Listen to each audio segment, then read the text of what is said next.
there is a brand new image model available called Krea 2.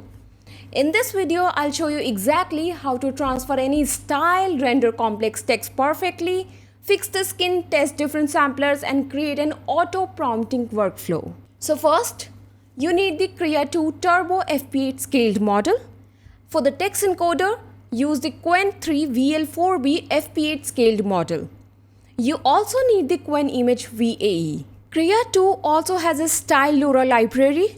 These are official style LoRAs made specifically for Krea 2. You can also try Vintage Tarot and so on. You can check these out. Krea 2 is natively supported in ComfyUI. You do not need any custom nodes to run this workflow. You simply load the model, load the text encoder, connect the positive and negative conditioning, and connect the VAE. And then connect everything to the K sampler. If I talk about resolution, I use the resolution selector node. This is included in the official Krea 2 workflow. You can see there are many resolutions available in the list. You can choose a supported resolution from here, so you do not get unsupported resolution errors. It also has a megapixel option that you can increase. This is a very useful node for resolution and it's natively supported. But if you do not want to use a resolution from this node, you can just disconnect this block and use an empty SD3 latent image node. Then you can write your own width and height manually. Anytime you want, you can simply connect the selector node again. Recommended steps are 8 and the CFG is 1. Let me tell you the best part about this model. It's very fast. You can see it takes less than 1 second to generate this image on my PC. Now, I just write a very simple prompt. A cool picture of an astronaut in the city. You can see I haven't used any specific language and the prompt is very short. But the result is still good. However, I found out this is not the right way to write prompts. Krea 2 doesn't work well with short and vague words like cool picture. A lot of details are missing here, like the lighting, camera angle, textures, mood, and environment. Therefore, the AI has to guess everything and just creates a journal astronaut image. Now what will I do?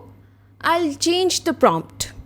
I wrote something like cinematic wide shot of a lone astronaut walking on a wet, neon-lit city street at night. I did not use vague words. I used a cinematic wide shot camera angle, a clear subject and a clear environment. I just wrote it exactly like I was describing the image to a human. Now the result is visible. You can see the difference in quality. And the best part is, in my very own first test, it generated a very good image. Now moving forward, I use the generate text node connected to Gemma 4. This helps us write the perfect prompt and it can also help fix a bad prompt. So here is the prompt instruction that I added inside the node. You can just copy and paste it here.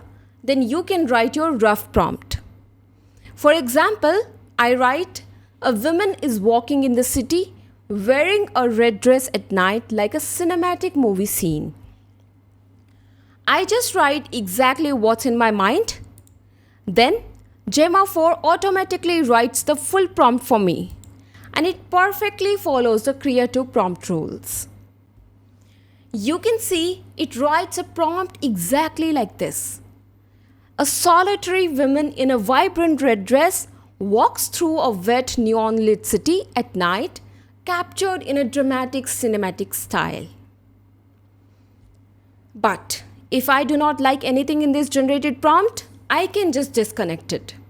I can easily copy and paste it and change anything that I do not want. So I can improve the prompt however I want. So let me give you an example. I can change the prompt a little bit and write that the woman is looking directly at the camera. Then you can see the result. I think using the generate text node with Gemma 4 model is a very useful way to write and improve your prompts. Next, we can also copy a specific style using image hook. I just load a reference image of a woman and I also write a prompt. You just need to copy and paste your image instruction into the generate text prompt box. So let's see whether this model can create a similar image and give us a similar type of result. You can see it writes the prompt for us and we get a similar type of result in the workflow. The result looks highly realistic. As I keep testing this model, it keeps impressing me. In less than 1 second on my PC, you can see the incredible result quality. Now let's test it a little more. I just load a realistic image of a woman and you can see the clothing and the environment are roughly 80% matched in my test. Therefore, this is another great way to use the workflow. You can just load an image and get a similar type of generated image every time. Now we are going to test the sampler and scheduler just to see whether changing these two can give us a better result or not. I use the exact same prompt for every test. Now let's wait for the result. When you compare the images, it's very hard to tell which one is better. Therefore, in my test, both samplers work well. You can use either Euler or ERSDE. For the scheduler, simple and normal are both good options, depending on your image. Now moving forward. Next, I generated a macro close-up image of a clock and you can see that the clock numbers are not 100% correct. They are mostly correct, but not fully correct. Hence, this model can still make mistakes with small text and detailed numbers. Now here is another macro close-up image with texture details. And again you can see that the clock numbers are still not completely correct. I changed the scheduler to normal and it looks a little better. But if you check the numbers on the clock, they are still not correct. Now here is another macro close-up shot. You can see the water on the leaf, the reflection of sunlight and all the small details. Everything looks stunning. Therefore, this model is also very good at generating macro close-up photography. But what if I change the scheduler from simple to normal? You can see it looks a little better than simple in this test. So finally, based on my tests, you can confidently use Euler or Euler Ancestral as the sampler. And for the scheduler, simple and normal are both good options to choose from depending on your image. Next, I tried to generate a promotional banner for shoes. You can see that in less than 1 second, it gives a very good result. The text in this test is correct and it looks fantastic. Now, if I increase it to a higher resolution, can this model support it? Let's check it. I increased the resolution and tested it. You can see it still supports the larger image. Then I tried a 6 megapixel image and it still generated a very good result. So overall, one thing I have understood is the higher the resolution, the better results I get in many cases. Therefore, you do not always need an upscaler for this model. But after going above around 3000 pixels, it can start making more mistakes. Let me give you an example. It gave me 2 shoes instead of 1. So in my testing, it's better to keep the resolution below around 3000 pixels.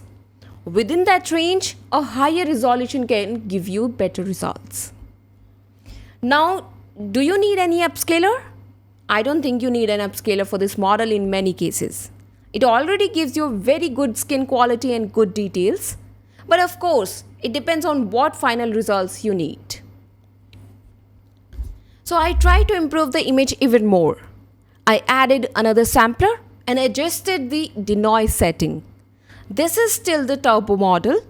Then I gave it another 8 steps to see whether it can improve the result a little bit or not. And yes, with the second sampler, we get a better result. You can compare both images. With the first sampler, the skin doesn't look very realistic. With the second sampler, it adds more details to the skin and it looks more realistic. So here I do not think we need to go much further than this right now. It already gives a better result with this option, so we can stick with that.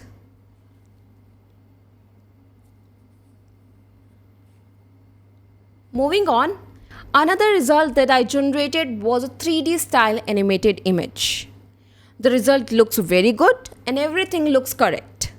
You can clearly see the robot, the panda, the grass and the environment. Then I tried to generate an illustration design. There is something slightly missing in the tire, but overall the generated result is good. At the end, I tried to give the model a hard task. You can see this image has a lot of text and diagrams. So we have to see whether Krea 2 can understand and create this correctly. So in my first result, the text was not written completely correct. The definition of how artificial intelligence works was mostly correct, including words like algorithm processing, output and learning. But the logic of the diagram was not correct. And some short words were also wrong.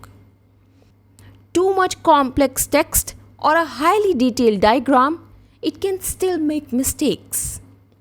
However, I found out my prompt was actually the problem. I checked it manually and the reason it failed was I had limited my auto prompt text generation output to only 512 tokens. After changing that token limit, I tested it again and you can see it created the diagram much more accurately. So in my very next test, it finally created the right diagram and all the words were written perfectly. And that too without a single spelling mistake.